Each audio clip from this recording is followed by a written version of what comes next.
Boleh panggilan saya? Iya. Tuhan Yesus Kristus datang bukan membawa damai, tetapi bertentangan. Bapak Ibu terkasih, adakah tadi yang sebelum ke gereja mengalami pertentangan di rumah? Ada? Ada yang setuju, berarti kayaknya ada ya. Biasanya kalau mau berangkat, ada tangan-tangan lagi ya. Mas Abi bertentang dengan siapa? Dengan Mami atau Papi? Oh, Papi. Oh, Papi. Bibirnya menuju ke depan ya. Oke. Kan manggil apa ya? Tante Aban atau Ibu Aban ya? Tante Aban nggak tahu kenapa ya, tapi pasti sesuatu yang tampaknya sepele ya mungkin ya. Biasanya kalau kita mau berangkat gereja, hal-hal yang mungkin bertentangan mungkin soal mandi gitu ya. Siapa yang duluan, atau mungkin kita sudah siap, tapi ternyata anak kita masih malas-malasan, atau kebalikannya juga bisa anak kita yang sudah semangat, kitanya yang malas-malasan gitu ya. Atau pertentangan yang terjadi antara memilih kebaktian jam 7 atau jam 10. Ini juga bisa jadi pertentangan ya. Mungkin mama maunya jam 7, tapi si bapak mau jam 10.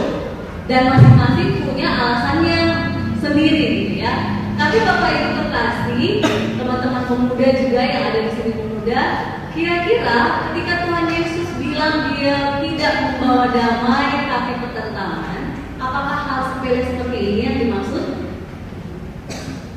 Iya, tidak ya? Tentu tidak hal sepele yang soal siapa duluan mandi atau jam kebaktian berapa gitu ya.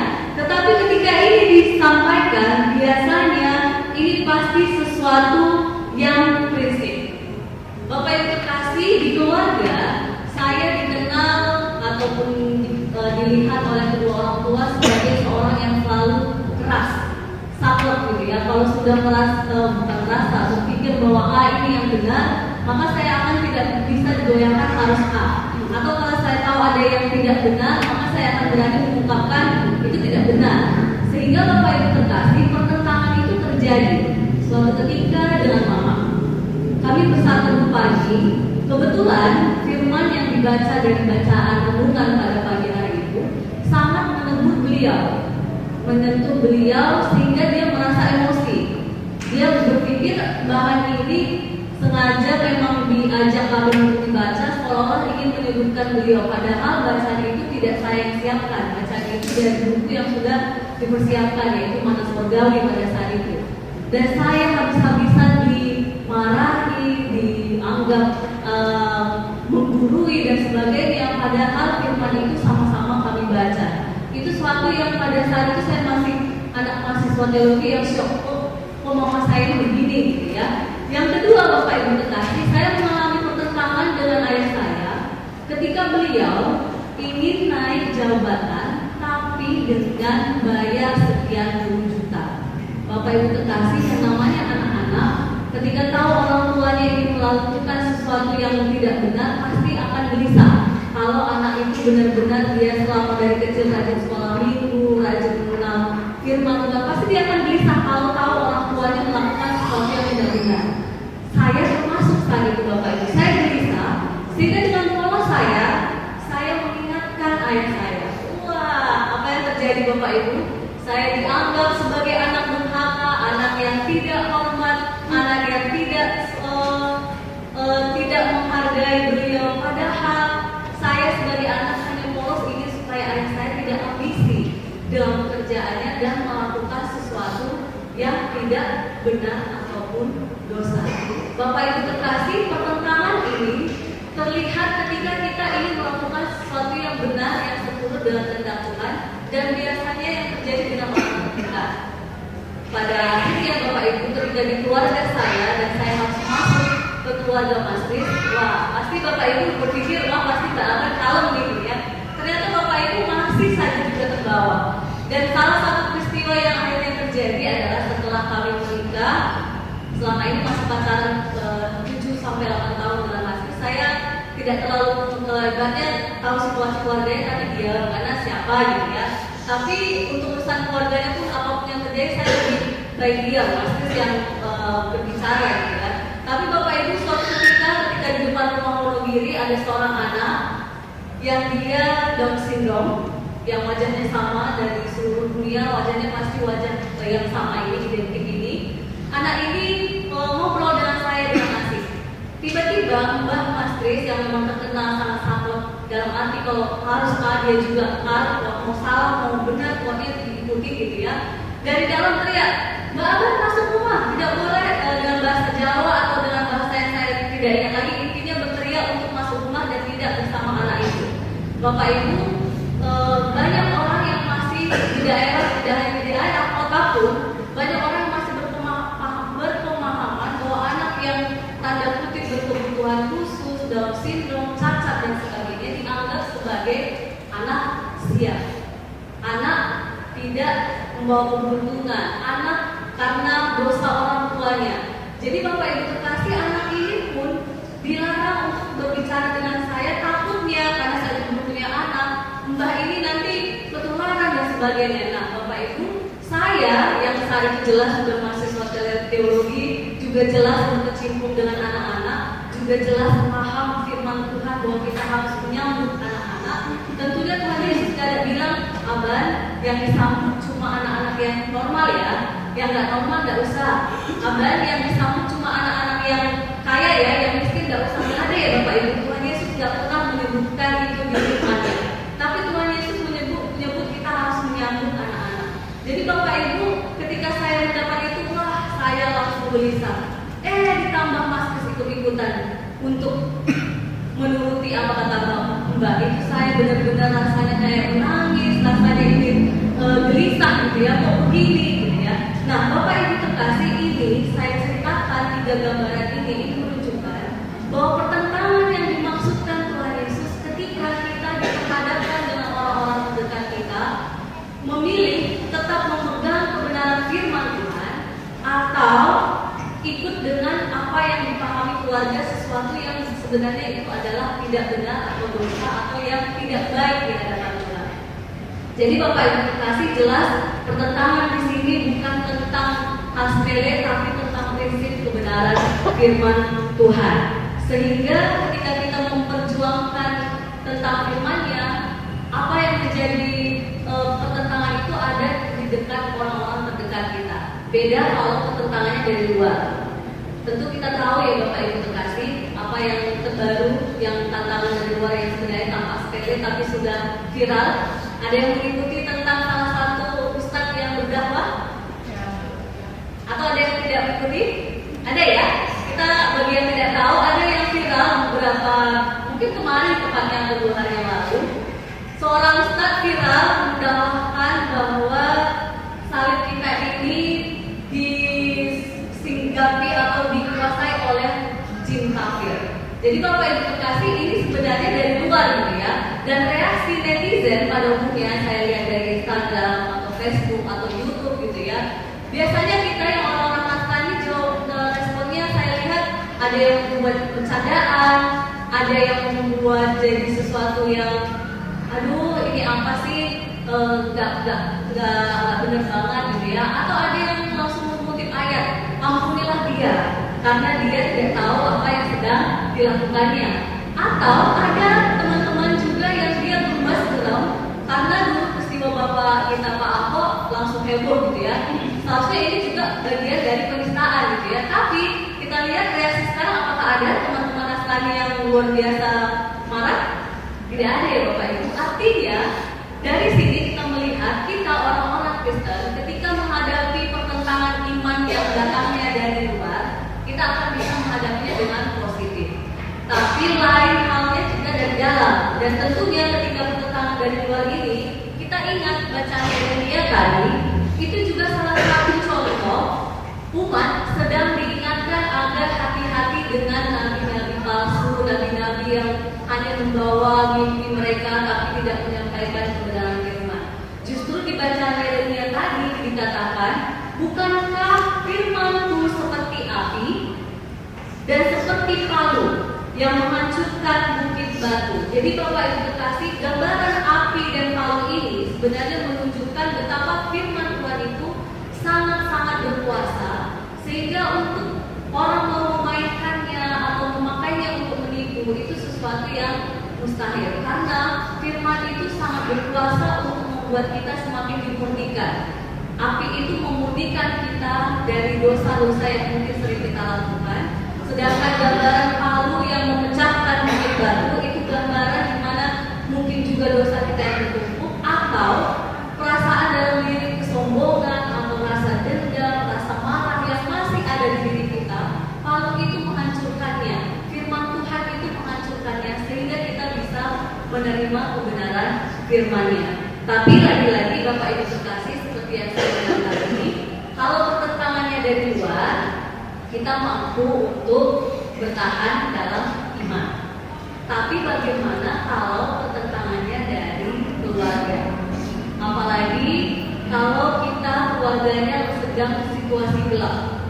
Saya sebut situasi gelap karena ketika kita menghadapi masalah dalam keluarga, pasti kita merasa kita pasti orang yang paling galau. Contohnya mungkin ketika kita salah satu keluarga kita ada yang sakit, mungkin ada pertengkaran antara ibu dan anak, ayah dan anak, atau mungkin anak kita yang semua gue tidak mendengarkan kita, atau mungkin orang tua yang saling bertengkar, saling cekcok.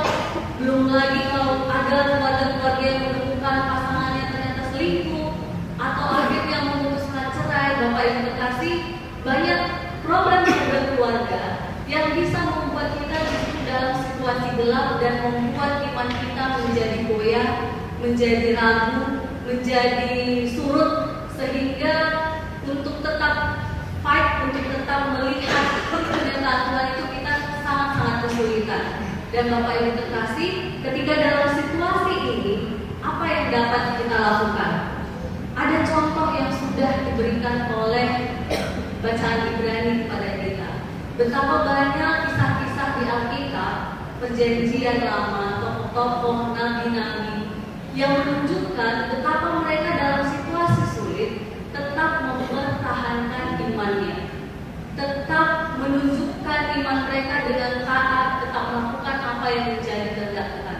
Kalau kita lihat rinci satu persatu Bapak Ibu, kalau kita jadi mereka, kita pasti akan secara manusiawi, aduh susah Tuhan, sulit gitu ya. Tetapi lagi-lagi di Ibrani dikatakan karena imanlah mereka kuat, mereka mampu melewatinya. Sehingga ada uraian kalimat yang saya dapat merangkum gambaran mereka itu kuat karena iman dengan kata-kata berikut, yaitu masalah menjadi berkah jika ada iman, kesulitan menjadi kekuatan jika ada iman, derita menjadi sukacita jika ada iman. Kata kuncinya Bapak Ibu terkasih, jika kita ada iman kepada Allah yang menjadi sumber pertolongan kita. Kalau tidak ada iman, maka segala sesuatunya akan kita lihat sebagai sebuah penderitaan. Bapak Ibu terkasih, seperti yang saya gambarkan dalam keluarga, dalam kehidupan kita pribadi-pribadi, lepas pribadi, pasti ada pergumulan. Dan ketika melihat pergumulan itu kita menganggapnya sebuah derita, itu sudah jadi salah satu alarm buat kita. Karena saya dapat katakan alarm, ada dua orang yang mengalami peristiwa yang sama, tapi dua-duanya bisa responnya berbeda. Sebagai contoh misalnya, saya beri contoh saja ya, contohnya Pak Nuk dan saya sama-sama sakit demam gitu ya. Pak Nuk merespon sakitnya, dia tetap bersukacita dan menganggap sakitnya adalah bagian cara Tuhan untuk beristirahat. Oh, ternyata Tuhan lagi menyuruh saya istirahat nih gitu ya. Tapi saya bisa jadi meresponnya berbeda. Saya menganggap, aduh sakit banget badanku, aduh tidak ada yang memperhatikan, aduh tidak ada yang menjenguk, atau tidak ada yang memberikan aku obat dan sebagainya. Hanya merasa orang paling menderita sedunia. Nah, dua ini reaksi sama-sama sakit demam, tapi reaksinya berbeda.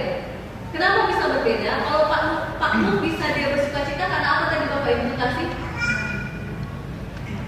Iya, karena iman. Sedangkan saya yang merasa sangat menderita dan sebagainya, karena lagi-lagi melihat bahwa Tuhan itu tidak menolong, tidak ada orang yang memperhatikan gitu ya. Tidak lagi dengan kacamata bahwa sakit ini pasti juga salah satu cara Tuhan untuk saya tetap melihat kebaikannya.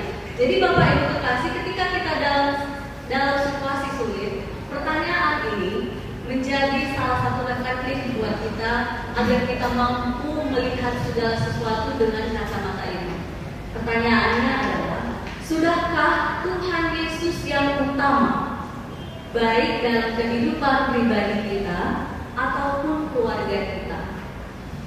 Kenapa ini jadi pertanyaan reflektif buat kita? Karena kalau kita sudah menaruh Tuhan Yesus sebagai yang utama dalam hidup kita, maka Ia akan memampukan kita tetap beriman meski dalam penderitaan.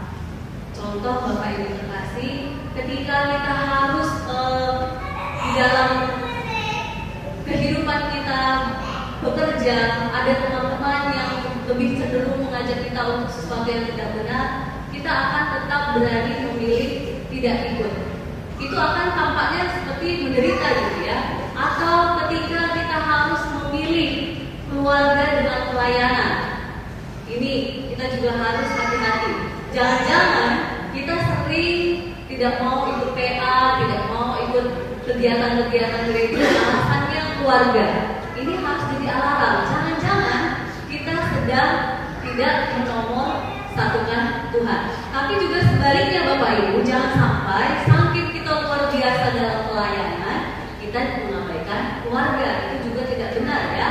Artinya kita juga harus tetap menomorsatukan Tuhan dengan cara kebenaran firman Tuhan. Atau dalam kehidupan kita sehari-hari bersama keluarga, ketika kita harus melakukan menuntut keluarga kita ke suatu hal yang benar, tetapi kita takut, nanti istriku marah, nanti orang tuaku marah, atau nanti suamiku marah. Ini juga jadi alasan. Jangan-jangan kita lebih menomorsatukan keluarga kita daripada Tuhan. Lalu Bapak Ibu terkasih, banyak hal yang bisa jadi alarm buat kita ketika kita mau mengecek sebenarnya saya sedang menomorsatukan Tuhan atau sebenarnya sedang menomorduakan Tuhan. Karena kalau Bapak Ibu berusaha menomorsatukan Tuhan Yesus, walaupun dalam kesulitan, iman kita tetap kita perjuangkan, Ia akan memberikan pertolongan. Karena sudah banyak kesaksian yang tadi kita baca di Ibrani, Ibrani yang kita baca di pasal 11 tadi, betapa banyak contoh yang tampaknya secara manusia sulit, tapi mereka mampu melewatinya karena iman. Dan sebagai penguat untuk kita, kenapa kita harus mengutamakan Tuhan? Mari kita lihat di bacaan kita Ibrani pasal 12, ayatnya yang 1 dan 2.